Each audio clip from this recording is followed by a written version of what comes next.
Welcome to the Fortean Winds podcast, where we talk about UFOs and all the related high strangeness. I go by Bones, and with us, as always, is Ram X. Hey, everybody. Hey, Ram. So today, we're not going to be chasing little green men. We're going to start with something more grounded, more systemic, and maybe more unsettling. And that's who's really pulling the strings. That's right. So, we could talk about, billionaires and black budgets, and that's really linked to media monopolies and even missing UAP data.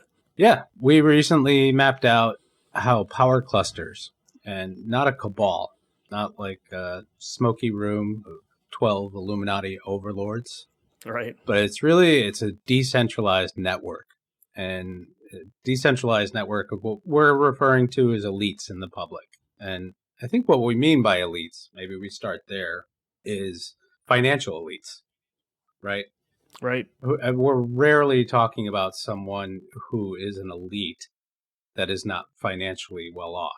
True. That's a huge component of being an elite. And there's a lot of billionaires, and it just the number keeps growing. Yeah, we've been off the air for a few weeks. You and I have had a tough time scheduling with each other. And so life happens. Life happens. And, we have, fortunately, a wonderful and weird audience just like us. One little Fortean Winds factoid that I am hesitant to mention, because I want to have more guests, and we've had great guests, and I expect we'll have some more. Between all of us chickens, our numbers actually go down when we have guests. I don't know of another podcast that's like that. Right.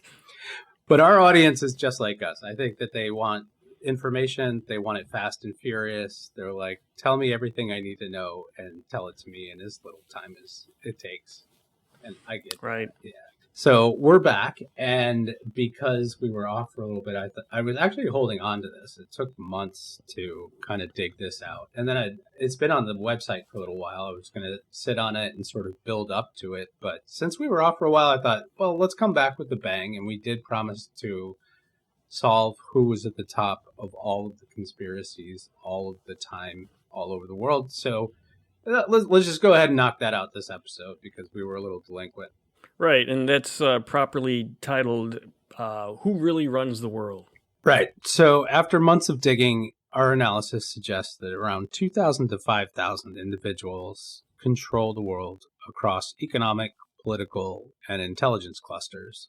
And that wields an outside influence over global resources and information. Those same individuals get involved in religion, and they get involved in cults, and they get involved in other socially controlling institutions. So these people are shaping your daily life. They're shaping your wallet, your news, your choices.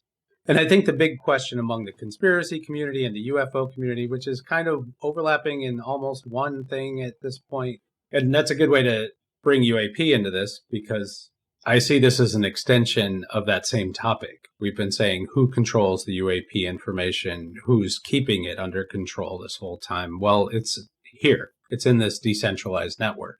And then we end up looking into the Epstein crime ring, and we find out that they are also a part of this decentralized elite financial network. Yep. Naturally, I think that leads us to this. Like, okay, who is this elite network? What are they all about? And I know that there's a ton of conspiracies here, but they're conspiracy theories. And within them, there's probably truth, and there's a whole lot of fiction. That's what we ran into with UFOs. So if we back way out, as we like to do, and just look at the data, and then we have to create a methodology. We have to create metrics to measure things. And we've talked about some of this before. Like if you were measuring engagement on a website, that's something, or social media, you go, okay, I'm going to put up 3 posts, and I'm going to see which one gets the most likes or upvotes. That's your metric. Then you put up the 3 posts, and whichever one got the most likes was the one that went. You have to create a standard in order to measure it. And then you have to get data to measure it against the standard. Right, that makes sense. That's how analysis should work. Yeah, so let's break that down with hard data and a nod to the weird and a look at what we know and what we don't know. Let's start with these clusters that allows these elites, which I don't think we like calling them elites, so we're going to call them oligarchs. There you go. Elite implies that they are smarter than us or better than us somehow. Right. They're just They richer just have a than lot of us. money. Yeah, that's all. Yeah, because we've seen that some of them can fail up pretty quickly. So yeah, And we've seen some massive failings in morality that seem to be prevalent in this group, which is interesting. And that's a part of these conspiracy theories. But let's stay grounded and let's stay at a high altitude for now. And then we'll dive into some of the more smoky details later. Right. So these clusters of economic, political, and intelligence influence allow them to influence a great deal of things, right? Our media, our economy, our algorithms, who controls the algorithm. And this is a very important topic right now with TikTok being bought, Larry Ellison being part of that, and even Netanyahu saying, oh, good, now we control TikTok. Like, they're all fighting over control over the algorithm, which means that they think the algorithm controls you. Right. There's some truth to that, but there's only as much truth as you and I allow that. So as mentioned, these people are really financial elites, and the world's resources, money, jobs, goods, they're concentrated in a few hands. The top 1% own about 32% of global wealth. That's crazy. That's globally. Yeah. According to stats we pulled from 2024, that's around $135 trillion controlled by 1% of the world's population. Right. It's a slight power imbalance, you can call it. Yeah. Investment firms like BlackRock and Vanguard and those type of dollars give them a outsized control of voting when it comes to companies that are public and have to vote. So firms like BlackRock and Vanguard, who are also heavily involved in military technologies, manage a combined $20 trillion in vote shares in about 80% of S&P firms. So this allows them to basically dictate corporate policy. And if you work for a corporation, that allows them to dictate what your life is like. True. And this power extends into things like consumer goods, where 4 companies are basically controlling 60% of U.S. food production. And Amazon is about 40% of all e-commerce. Jeff Bezos gets a penny for everything 40% of people spend online. Right. And then central banks and elite-linked private banks also play a major role. So the Federal Reserve has $7 trillion in easing, which boosted billionaire wealth by an estimated $5 trillion between 2020 and 2025. So COVID was the world's largest wealth transfer ever, from traditional sources to digital sources. So what we've seen since, right, is the rise of the technocracy. And people like Peter Thiel, who's become a popular subject in our world, right? And Elon Musk, they all grew out of this PayPal mafia and this technocracy, which is interesting because as we're going to see, this is a shakeup at their level in this decentralized network. Is suddenly you have a bunch of new players. Yeah, and new players, by the way, that are building their own private bunkers. That seems to be a trend amongst them. They are obsessed really with the apocalypse. Yeah. And this has been going on for a while. If you're talking about Thiel, so I remember reading articles about him from like 10 years ago. This guy has been obsessed with the world ending.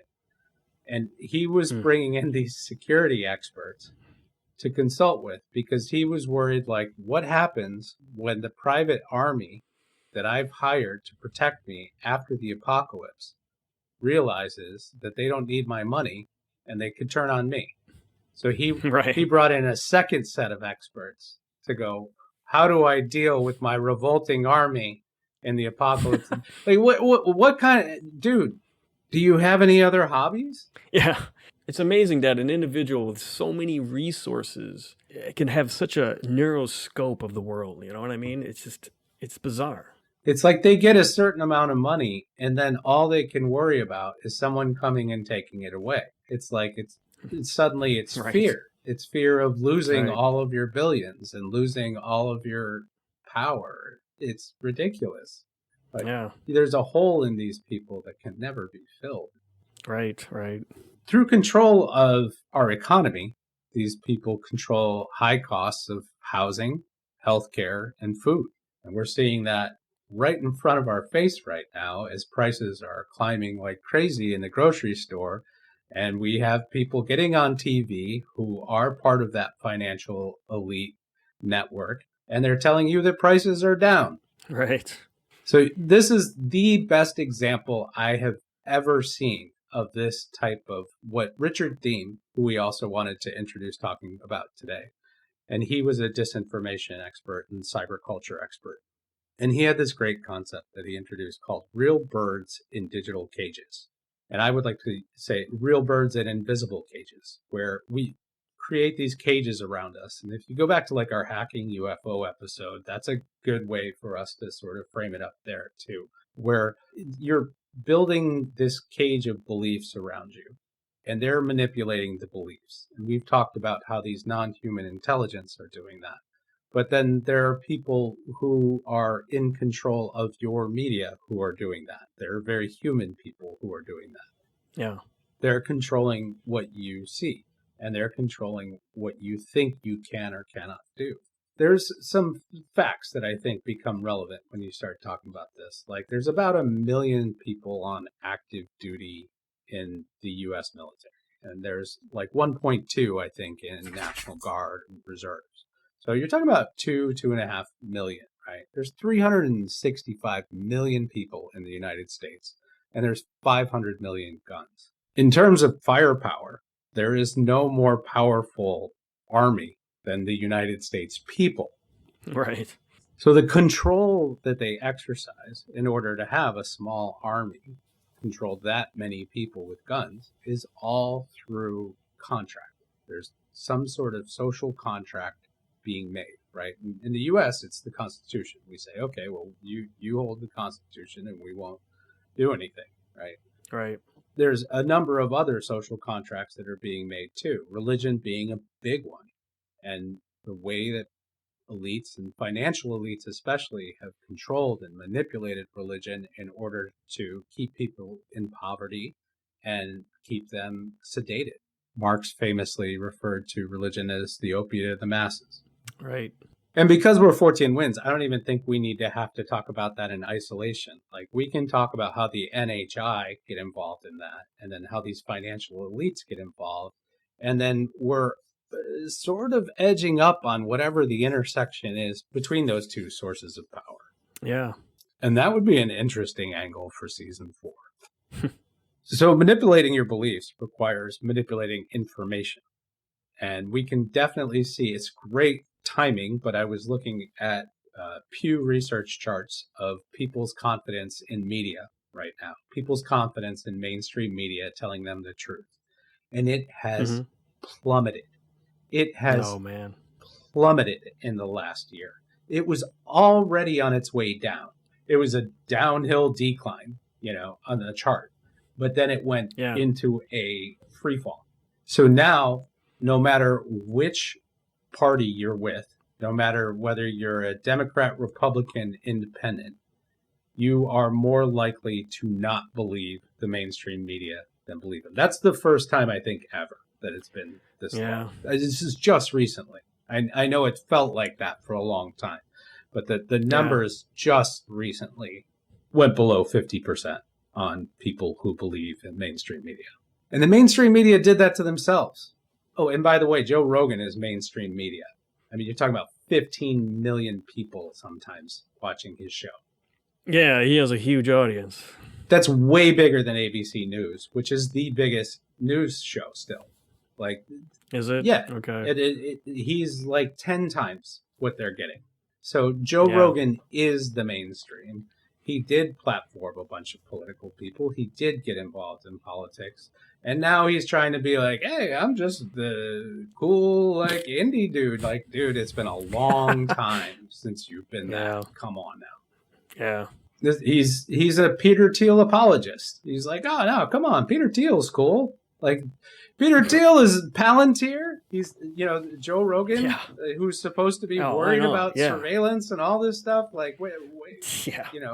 totally Yeah, co-op. it's the NSA. It's the Patriot Act on freaking steroids, or what we're walking into. Yeah, they've removed all the regulations on data control, which allows them to pair your health data with what you're looking at online and then start pre-criming you. They're trying to pass laws to be able to identify you before you do something wrong and be able to provide remedy for that, which could involve just, I don't know, shoving people into camps for no reason. I mean, this used to be like the far right and far left's worst nightmare. And now you have people suddenly jumping on board like it's a good idea. Yeah. And those are the real birds in digital cages. They started out going, hey, it's a bad idea to, hand all of my information over to the government and give them surveillance over to me 24/7. But somehow through the algorithms, et cetera, you got people to agree to that. You got people to promote it for you. Assets and agents, right? We go back to that a lot. They use that information network to turn you into an asset.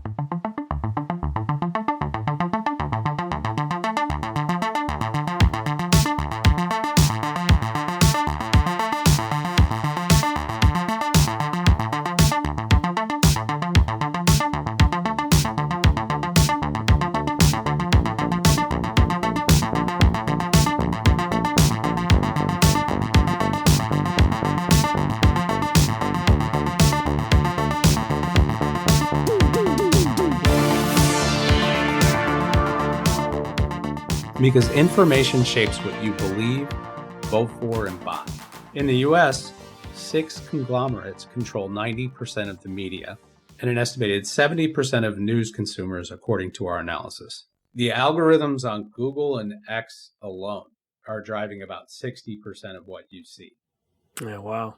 That's the algorithm. So if you don't know the information exists that contradicts something that you read there, then that becomes your truth. Yeah. Yeah, that's kind of creepy. And so when the algorithms get involved in censoring people, speaking of free speech, which is a big topic today and why it's so important, but when the algorithms get involved in censoring people, people start censoring themselves. People start complying in advance. And they know this, them. And we're identifying them, the 2,000 to 5,000. That's not even that many. It's a pretty small group that we've brought them down to. We can even break them down a little further as we go. I think this will be the first time we talk about this, and we'll probably have another follow-up episode after this where we'll talk about specifically about the U.S., whether it's been an oligarchy since its inception or whether it's gone back and forth. But your newsfeed creates echo chambers, and it suppresses certain views, and it influences your vote, what you buy, and what you think about the world. Because they control the algorithm, they have an outsized control on your vote. But then they control the people you vote for. And how do they do that? Right. How do they do that? Yep. Well, through donors and lobbying, of course. Yeah. And of course, the revolving door that's attached to the lobbying as well. Yeah. I mean, there's a reason why a lot of those politicians, they love lobbyists, because they someday when their political career ends, they would like to be a lobbyist, making a ton of money doing nothing, taking people out to dinner. Totally. That's basically their golden parachute. Right. The top 100 U.S. donors gave more than $2 billion in 2020 toward the elections. Yeah. Lobbying hit $4.2 billion in 2024. Industries like tech and pharma blocked 70% of the antitrust reforms that were on them. So this is how you lose control of your democratic capitalist country, by losing control of your reforms, by becoming controlled by a few different monopolies. Yeah. And then you're no longer a democracy. And the extent to which we are a democracy changes, as we'll see in the next episode. So think tanks like the Council on Foreign Relations and the World Economic Forum create agendas, and the World Economic Forum's agenda controls about 40% of G20 regulations. We cite an article from Princeton University that found that roughly 80% of the U.S. policies align with these financial elite interests. 80%. Yeah, I guess it's not surprising. And that's from Princeton, right? We're not pulling that from Alex Jones. Right. So these elite-friendly laws, they raise your costs and they limit your representation. Things like the World Economic Forum's digital IDs affect your privacy and access. Which brings us to our old pals in intelligence. Yeah, right. Hi, friends. If you're listening, hello. Oh, I think they're listening. So yeah, they got the secret budgets, right? Yeah, strategic information is power. The NSA's PRISM program collects 1 billion records daily. Holy smokes. There's 365 million people in America, as I like to point out. That's 3 records per American every day. Right. Black budgets are dropping 50 billion annually. Black budgets. No oversight. Right. The money that these financial elites don't control through corporate influence, they're then able to control through lobbying influence, because they now control our tax dollars, which go to their companies that create military stuff, which go to their intelligence people, which tell you what to do with the military stuff. So right. it ends up being a network of control. So as stated in the article on our website, roughly 650 to 1,300 elites control 14 trillion in wealth and then 20 trillion in assets. It's what we call a centralized power structure. I mean, they got control of the wealth, information, and public policy, right? I mean, that's oligarchy. That's right. And with that type of concentrated wealth, you can control the decentralized wealth that we have access to.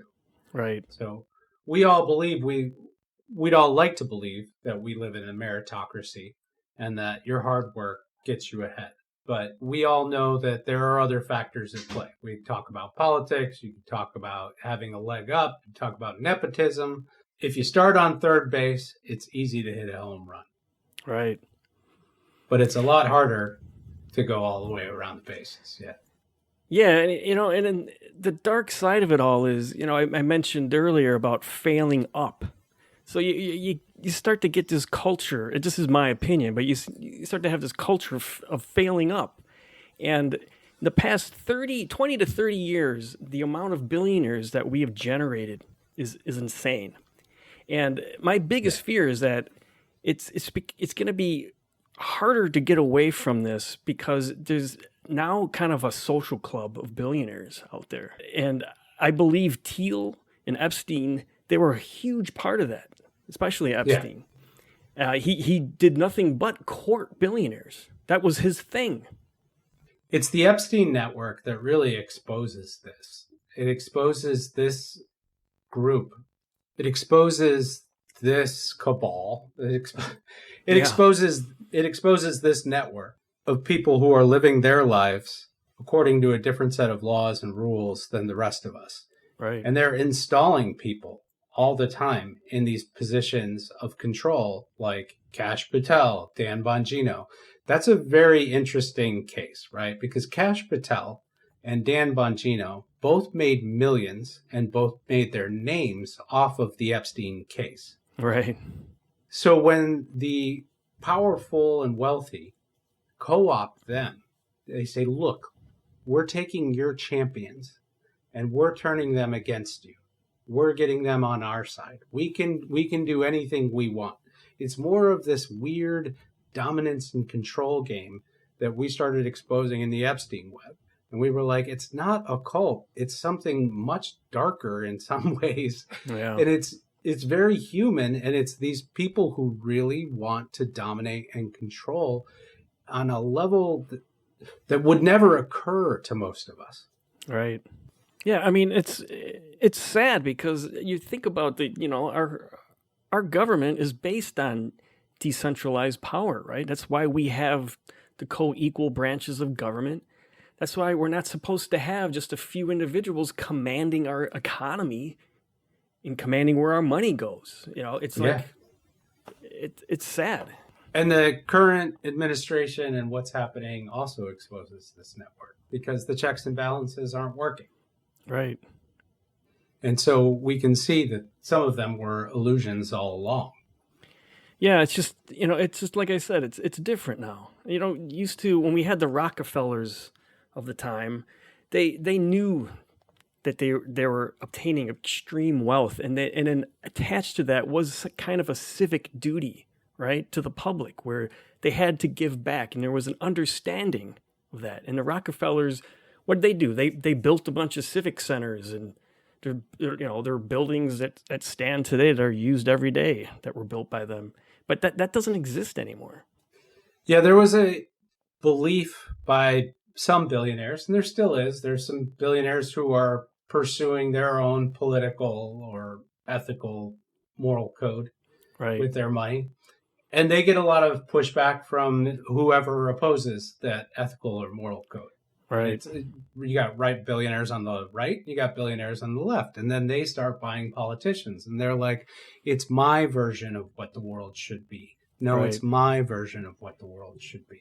But the story we're all fed is that it's our version of what the world should be in a democracy and a republic and a capitalist society. And they need us to believe that in order to keep doing what we're doing. Yeah. But we have to be smarter than that. And we have to go, we see what you're doing, and we're going to get around it. When the court allowed Citizens United to pass, which basically allows corporations to give unlimited amounts of money to political candidates. Yeah. That was essentially legalizing bribery. And that's not hyperbole, because in other countries, that exact donation is considered a bribe. You're not allowed to take it. It's against the law. Right. But when they said gloves off, you can give as much as you want, it allowed corporations to basically go in and buy politicians. And they have to raise something like $40,000 a day just to hold on to their seat in Congress. So the idea that they're pursuing our needs over whatever feeds their donation funds doesn't really match with reality. And that's the other name that I would like to use for these people. Instead of calling them the elites or something that sounds more conspiratorial, how about we call them what they call them on mainstream media, the donor class. Yeah, right. Basically what it is. The donor class who buys politicians. And they all use this colloquialism and this little whitewashing phrase of donor class, but that's exactly what they're doing. At one point, someone talked to me about running for a local office, and they said, one of the things you have to do is go meet with this person who is a kingmaker, and every party has their kingmakers, and you have to go meet with a king. This is literally what they call them. And they said, this person has to meet you, they have to like you, and say, okay, yeah, I'll back this candidate. So it's a top donor? Yeah. It was a local, they have donors at every level. And I said, of course, I'm not going to do that. But I was shocked to find out that that's how it worked. Yeah. So if they're installing your politicians and they own the wealth, they own the corporate voting, you see how your choices become limited. And then we end up fighting over whatever it is that they see as being most useful. So the issue of abortion, for example, was not big in American politics until the 1970s. And there is a very well-documented instance of a right-wing campaign going in and testing into abortion. They literally tested several different subjects and said, which one's going to really hit home with our voters? And they found out abortion worked. And so then abortion became a huge issue in the U.S. and still is today. Right. I'm not telling you how to feel about it. What I'm telling you is that it wasn't an issue until this donor class decided to make it an issue. Right, right. So, having discussed all this, we can't leave out the 14 angle, and that's the UAP secrecy that kind of fits into this pattern, right? Right. That's the first instance of us as Fortean Winds together encountering this network was UAP. And we were like, how is this being kept? How could this be controlled? So I think that this further answers that question. And then it further answers who has access to the information. 2,000 to 5,000 names worldwide is not a big group of people. I mean, that is a really small group of people. Yeah. And the fact that we know UAP exists and found tons of evidence that UAP exists and have known about it for some time was further proof that this network is hiding big things from the public. Well, I mean, there's an obvious reason why it probably fits in the same pattern is because they probably see some type of power in having the knowledge of UAPs, right? There's power in both the technology of UAP that they are all angling for control over, and then there's power behind the beliefs behind UAP that they're angling for control over. And like we pointed out, if the UAP topic is anything like what we said, John Keel said, Jacques Vallée said, it does change the field as far as religion and ontological views go. Right. And that status quo is what keeps them in power. They are very much in favor of keeping the status quo. Right. Good point. Yep. And then we have the Epstein files, which have truly exposed how this network operates with impunity. Yeah, they're desperately trying to keep the status quo with that one. It also exposes their financial network. Right. And I didn't know whether our Fortean Winds UFO luck would follow us over here to corruption land, but it does seem to have done so because we've been off for a little while, with our scheduling challenge, but we have not been out of the mix because we became relevant to the Epstein timeline, didn't we? Yeah, for sure. During the off season, because of our Epstein Temple episode in which we discussed the breakup of Jeffrey Epstein and Trump, in which we highlighted the fact that Trump very likely turned over evidence against Epstein to the Fed back in 2008, and that Epstein likely turned over evidence against either Trump or many other individuals at the time. And then prior to the news cycle being blown up with everything that happened, Mike Johnson was in the media saying Trump was an informant. That's right. And in that moment, Fortean Winds became relevant because they said, well, wait, Fortean Winds outlined this scenario a month before this in which Trump really may have been an informant, because the first reaction was, oh, Mike Johnson's just lying. Right. But as things progressed, it seemed like Trump actually may have informed on Jeffrey Epstein, which is very interesting. And that was all starting to bubble up to the top of the news before things changed. Right. So the fact that we were able to outline that scenario a month before any of that happened meant that the scenario likely existed. And that's why it's worth us keeping track and continuing to bubble up this information as we get it. So we got an established methodology, and I think we really hit on something big. I want to focus on myself on just the differences between centralized and decentralized power. I think that's important. But now that we have a methodology, I think we should maybe next episode just break it down, the oligarchy in the U.S. and how it functions. That's a great idea. Since we're in the U.S. and that's where we have the best data from, I think it's a great example of a democracy that is in transition and could go one way or the other. So we'll break it down era by era using the same standard of evidence and the same data.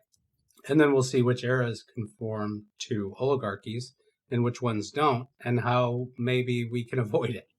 Yeah. Sounds good. Well, it's good talking with you. We'll get on track and episode, releasing an episode every week again. And just thanks for listening, everyone. Yeah, thanks for listening, y'all. Happy to connect with you, Bones, and I'm looking forward to the next one. Yep, same here. Take it easy. Take care.